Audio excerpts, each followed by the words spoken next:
Boa noite a todos, eu sou Edson Luiz Carbonari, aluno Uninter do curso de História. No segundo módulo iremos tratar sobre a República Populista e a ditadura militar. A República Populista refere-se ao período da história do Brasil que tem início com o fim do governo provisório do José Linhares, em 31 de janeiro de 1946, que por sua vez teve início após a renúncia forçada de Getúlio Vargas, em 29 de outubro de 1945, pondo fim ao Estado Novo. Nesse período da história brasileira, a Petrobras, sob o governo de Vargas, é fundada e a capital nacional é transferida do Rio de Janeiro para a cidade planejada de Brasília. A visão do populismo é, sem dúvida, controvertida, podendo-se admitir que determinada figura da sociedade pode ser popular ou manter essa prática, mas não atuar em cargo eletivo.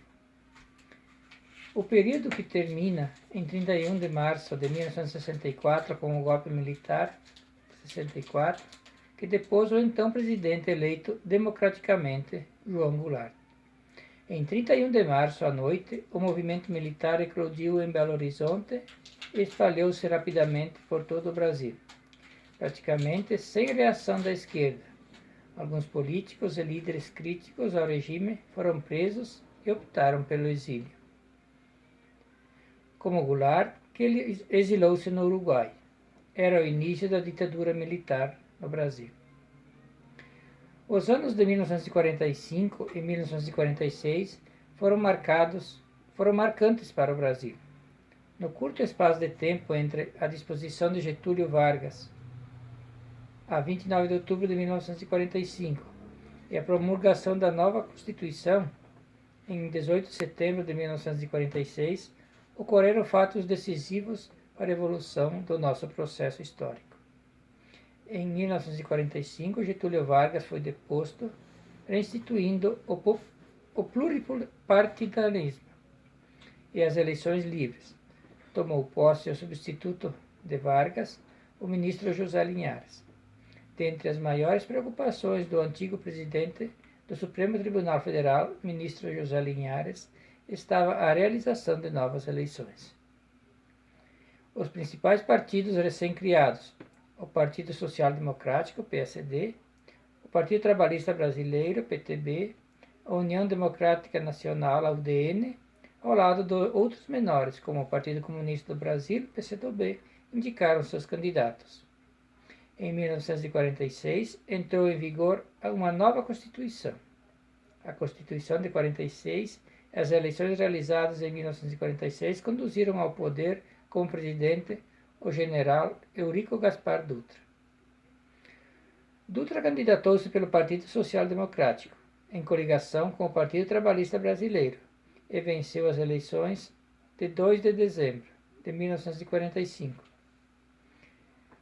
com 3.351.507 votos, superando Eduardo Gomes, da União Democrática Nacional, e Eledo Fiuza, do Partido Comunista do Brasil. Para vice-presidente, a escolha recaiu sobre o político catarinense Nereu Ramos, também do PSD, eleito pela Assembleia Nacional Constituinte em 1946, pois quando Dutra foi eleito, ainda não estava em vigência a Constituição, que não previa a figura do vice-presidente. Dutra assumiu o governo em 31 de janeiro de 1946, juntamente com a abertura dos trabalhos da Assembleia Nacional Constituinte, em clima da mais ampliada liberdade. O Pacto Constitucional surgiu do entendimento dos grandes partidos do centro liberal, o PSD e a UDN, embora ali estivessem assentos atuantes de bancadas de esquerda como do Partido Comunista do Brasil e do PTB. Dutra não interferiu nas decisões, mesmo quando teve seu mandato reduzido de 6 para 5 anos, pois fora eleito na vigência da Constituição de 37, que previa o mandato de 6 anos. O quinquênio presidencial, que começava com a proibição do jogo no Brasil, entraria no ano de 1948 em sua fase mais característica, marcada pelo acórdão do Tribunal Superior Eleitoral, que considerou fora da lei o PCB, e depois pela ruptura da relação da União Soviética. No campo político, uma nova ideologia empolgou amplos setores da classe média, militares e estudantes, profissionais liberais, intelectuais, operários.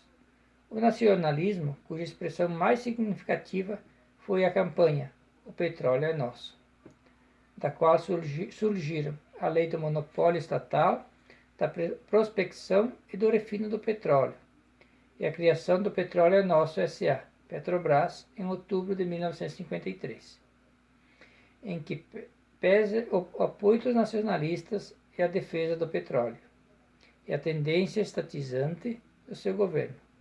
Vargas começou a detectar sinais claros de insatisfação dos setores estratégicos e da opinião, sobretudo dos representantes do capital estrangeiro e a burguesia nacional. Não obstante, também a classe média dava mostras da impaciência, como ficou claro pela eleição de Jânio Quadros para a Prefeitura de São Paulo. Sem apoio dos grandes partidos, Getúlio procedeu uma mudança ministerial. Convocou para o ministro da Fazenda, Oswaldo Aranha, que atenuou a política cambial e tomou medidas de estabilização econômica.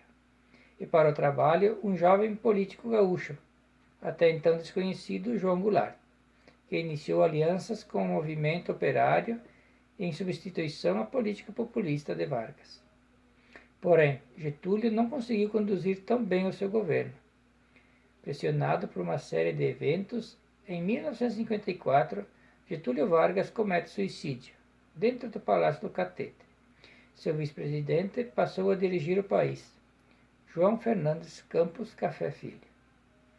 Em 1955, Juscelino Kubitschek foi eleito presidente e tomou posse em janeiro de 1956. Ainda que tenha enfrentado tentativas de golpe, João Goulart tinha sido eleito vice-presidente e assumiu o cargo naquele mesmo ano. O governo de Kubitschek caracterizou-se pelo chamado desenvolvimentismo, doutrina que se detinha nos avanços técnicos industriais, como suposta evidência de um avanço geral do país. O lema desenvolvimentismo, sob Juscelino, foi 50 anos em 5. E em 1960, Kubitschek inaugurou Brasília, a nova capital do Brasil. O quinquênio de Juscelino Kubitschek voltou-se para o desenvolvimento econômico e a política de industrialização. Expandiu-se a infraestrutura de rodovias, ferrovias e portos, energia elétrica, armazéns e silos. A fim de atenuar as disparidades regionais, Juscelino criou a Superintendência Nacional do Nordeste, a SUDENE, e promoveu a interiorização, através de uma rede de estradas e da mudança da capital para Brasília. Essa foi uma época de industrialização do país. Iniciou-se a fase de implantação das indústrias dos bens de consumo duráveis e de bens de produção. Instalaram-se as indústrias automobilística, de eletrodoméstico, de construção naval, de mecânica pesada, de cimento, de papel e de celulose. Já em 1961, Jânio Quadros, eleito em 1960, assumiu a presidência, mas renunciou em agosto do mesmo ano. Jânio, um ex-professor paulista que pregava a moralização do governo e era membro da UDN, fez um governo contraditório, ao lado de medidas esdrúxulas, como a proibição de biquínis na praia. O presidente condecorou o revolucionário argentino Ernesto Che Guevara para a surpresa da UDN. Com a condecoração, Jânio tentava uma aproximação com o Bloco Socialista para fins estritamente econômicos, mas assim não foi a interpretação da direita no Brasil, que passou a alardear o pânico com a iminência do comunismo.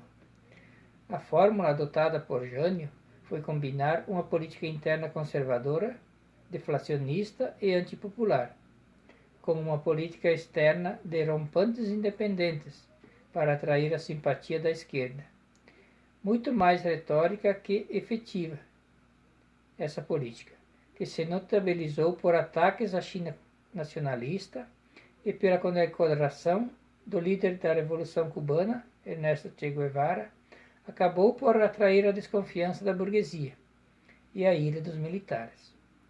O aumento das tarifas públicas, a ampliação da carga horária, da burocracia estatal e a preocupação demagógica com questões insignificantes, como a proibição das brigas de galo, as transmissões de televisão que mostram moças de biquíni, acabaram por desgastar o apoio que ainda recebia da opinião pública.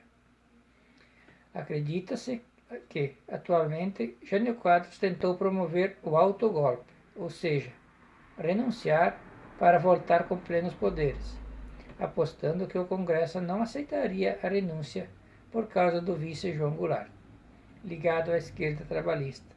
Mas, se for verdade, falhou, e o Congresso aceitou a sua renúncia. Ranieri Mazzilli, na qualidade de presidente da Câmara dos Deputados, conforme previa a Constituição vigente, assumiu a presidência da República algumas vezes, dentre elas duas especialmente marcantes. A primeira foi em 21 de agosto de 1961, em virtude da renúncia de Jânio Quadros e a ausência do vice-presidente João Goulart, que se encontrava em missão na China. Nessa ocasião, os ministros militares do governo Jânio Quadros, general Odílio Denis, do Exército, brigadeiro Gabriel Gummoz, da Aeronáutica, e o almirante Silvio Heck, da Marinha, formaram uma junta militar informal, que tentou impedir sem sucesso a posse de João Goulart, abrindo-se uma grave crise político-militar no país. A solução para o impasse foi a aprovação pelo Congresso, em 2 de setembro, de uma emenda à Carta de 1946, instaurando o sistema parlamentarista do governo João Goulart. Assumiu então a presidência em 7 de setembro de 1961. A segunda vez em que o presidente da Câmara, deputado Ranieri Mazzilli, assumiu a presidência da República interinamente de forma marcante foi em 2 de abril de 1964, por ocasião do golpe de Estado que depôs o presidente João Goulart. Em menos de 3 anos, era a 6ª vez que assumia o cargo interinamente. Apesar disso, o poder de fato passou a ser exercido por uma junta militar autodenominada Comando Supremo da Revolução, composta por 3 de seus ministros, o general Arthur da Costa e Silva, o vice-almirante Rademacher Greenwald, o tenente brigadeiro Francisco de Assis Correia de Mello, e no dia 15 de abril entregou o cargo ao Marechal Humberto Alencar Castelo Branco, quem venceu uma eleição indireta no dia 11 de abril. Embora não seja militar, seu segundo governo é considerado o primeiro da Quinta República, mais conhecida como regime da ditadura militar. O vice-presidente João Goulart, conhecido como Jango, assumiu após uma rápida crise política. Os militares não queriam aceitá-lo na presidência, alegando um período comunista. Além do ex-ministro trabalhista, Goulart encontrava-se na China, quando da renúncia de Jânio Quadros, que pela teoria de autogolpe tentou aproveitar-se dessa viagem do seu vice. Uma solução intermediária acertada instalou-se o parlamentarismo no Brasil. Em pouco mais de um ano, sucederam-se 3 presidentes do Conselho de Ministros, Tancredo Neves, Prouchard da Rocha e Hermes Lima, com apoio nas bases populares e sindicalistas. Goulart conseguiu antecipar o plebiscito para janeiro de 1963 e reverteu facilmente o sistema do presidencialismo. Assim, em 63, João Goulart recuperou a chefia do governo. O resultado foi exatamente o oposto. O plano foi atacado tanto pela esquerda quanto pelos conservadores, todos preocupados mais com as implicações políticas do que com os resultados práticos. O governo, atordoado pelas críticas de todos os lados e fustigado pelos problemas econômicos que se avolumavam, optou pelo apoio das esquerdas. Em 31 de março, à noite, o golpe militar eclodiu em Belo Horizonte e espalhou-se rapidamente por todo o Brasil. praticamente sem reação da esquerda. Alguns políticos e líderes críticos ao regime foram presos, optaram pelo exílio, como Goulart, que exilou-se no Uruguai. Em 2 de abril, o presidente do Senado, Auro de Moura Andrade, declarava vaga a presidência da República e impôs ao presidente da Câmara dos Deputados, Ranieri Mazzilli, era o início da ditadura militar. No segundo tema do segundo módulo, vamos falar sobre a ditadura militar, que é como chamamos o período em que os governos militares estiveram à frente do Brasil, entre 1964 e 1985. O período da ditadura foi um dos mais tensos da história brasileira e ficou marcado pela falta de liberdade, pelo uso de tortura contra os opositores políticos e pela prática do terrorismo de Estado. A ditadura foi iniciada pelo golpe civil-militar realizado em 64, contra o então presidente João Goulart. Os militares passaram a impor a um regime autoritário, que era sustentado por atos institucionais. Ao longo dos 21 anos de ditadura, o Brasil teve 5 presidentes generais. O golpe de 64 foi o evento que promoveu a instauração da ditadura militar no Brasil. Ele foi iniciado em 31 de março de 64, quando os militares de Juiz de Fora rebelaram-se contra o governo, e foi concluído em 2 de abril, quando os parlamentares brasileiros ratificaram a destituição de João Goulart. O golpe, portanto, foi iniciado pelos militares, mas também contou com apoio político e civil. Jango assumiu a presidência porque Jânio Quadros tinha renunciado ao cargo em agosto de 1961. E como Jango era vice, a Constituição demandava que ele fosse empossado no cargo, o que aconteceu em 7 de setembro de 1961. As tensões que existiam no Brasil aumentaram com os projetos de reformas do presidente, conhecido como reformas de base. Tudo isso aproximou militares, elites econômicas e o governo americano. O resultado disso foi o nascimento da conspiração contra o presidente. O governo americano, por meio da CIA, enviou dinheiro ao Brasil para financiar candidatos políticos conservadores, a pedido do Instituto Brasileiro de Ação Democrática.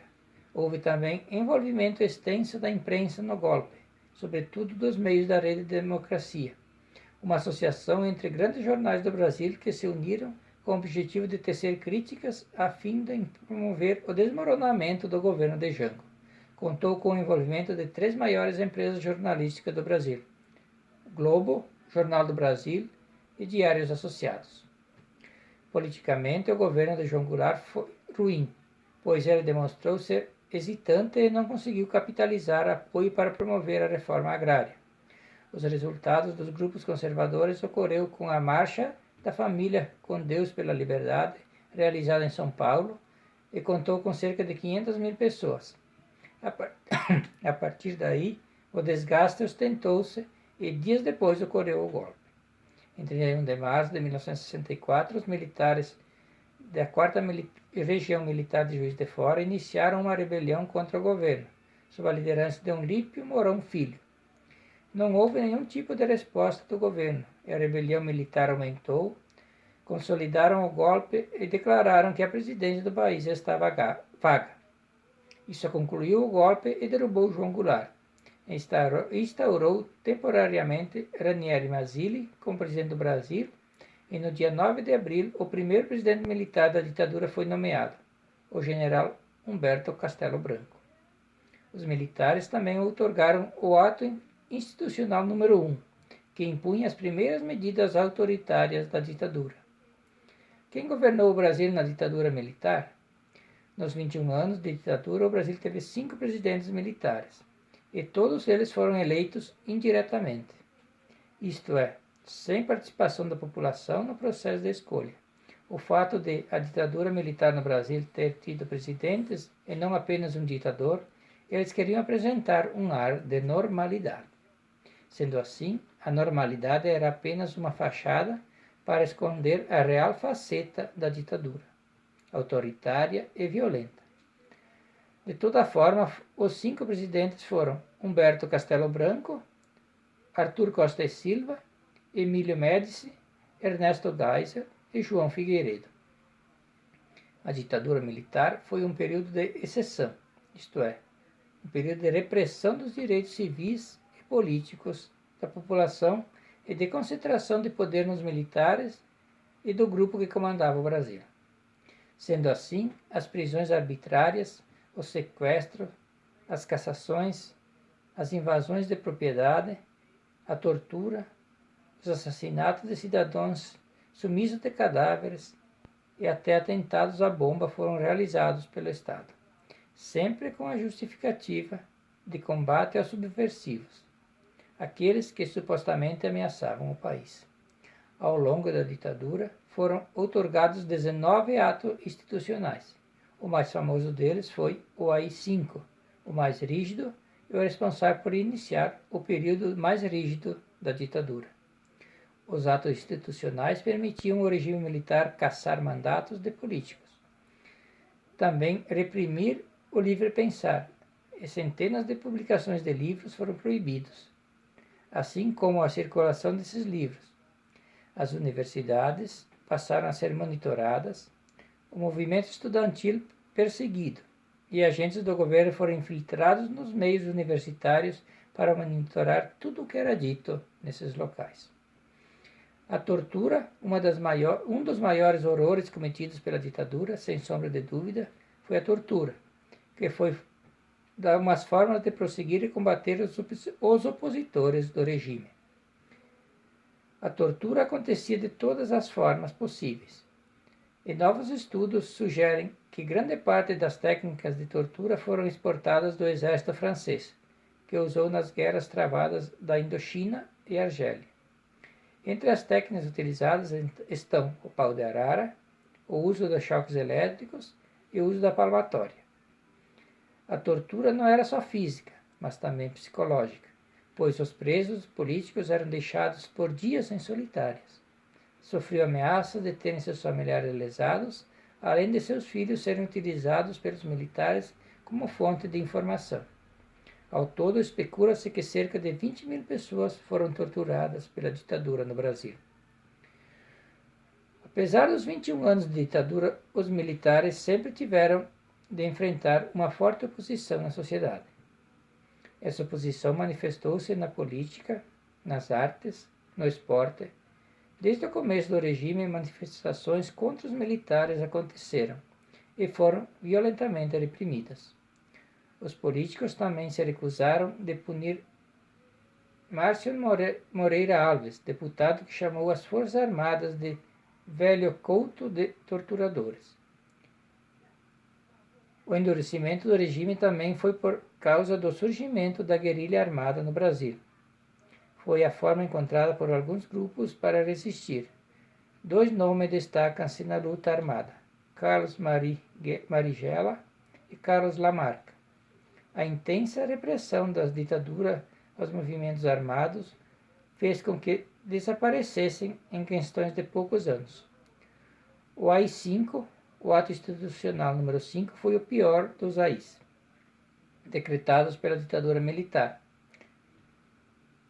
Dezembro de 1968, e abriu o período mais sombrio da ditadura, sendo o resultado final da estratégia militar de estender a ditadura no Brasil.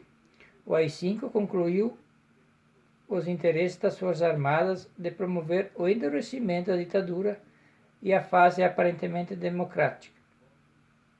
O AI-5 e as condições para sua instituição foram elaboradas pela ditadura de maneira meticulosa, e novos estudos sugerem que uma série de atentados à bomba foram realizados por agentes da ditadura, que acusavam os comunistas de terem sido os responsáveis pelos atentados. O AI-5 tinha 12 artigos e permitia aos militares de intervir nos municípios, nos estados, e proibia que presos políticos tivessem direito a habeas corpus. O presidente poderia confiscar bens privados e decretar estado de sítio quando quisesse. Por fim, o Congresso Nacional foi fechado por tempo indeterminado. A partir do governo de Ernesto Geisel foi iniciado um processo de abertura política no Brasil. Os militares, no entanto, não estavam promovendo uma abertura democrática plena no Brasil, mas sim realizando uma abertura que pudesse ser controlada.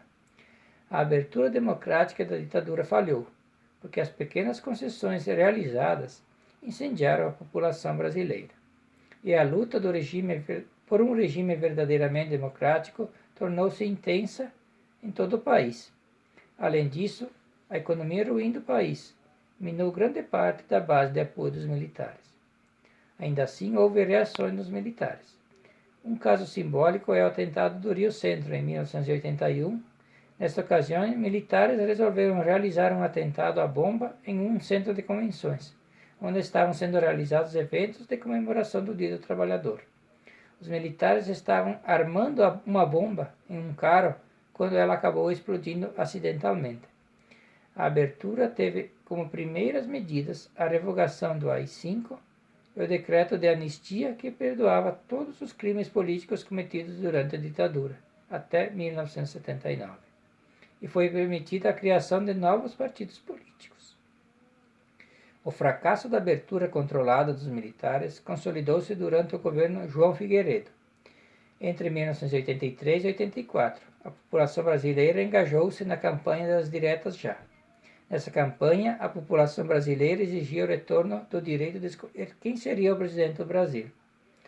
A última vez que isso tinha acontecido havia sido em 1960. A campanha fracassou e a eleição indireta foi mantida. Em 1985, a eleição indireta para presidente aconteceu, e o candidato aos militares era Paulo Maluf, e o candidato à oposição Tancredo Neves. A eleição de Tancredo e seu vice José Sarney colocou fim à ditadura militar e deu início a um novo período democrático da história brasileira. Entre as grandes consequências de 21 anos de ditadura podemos destacar 434 mortos por conta do autoritarismo do regime e, além do mais, 8.000 indígenas mortos pela política de ocupação da Amazônia. 20.000 torturados, quase 5.000 pessoas com direitos políticos cassados. Aumento da corrupção, pois não havia liberdade para investigar os crimes militares. Redução dos direitos dos trabalhadores, aumento da desigualdade social, aumento do endividamento do Brasil e a inflação alta da crise econômica. Assim, concluímos mais esse módulo falando sobre a ditadura no Brasil. Boa noite.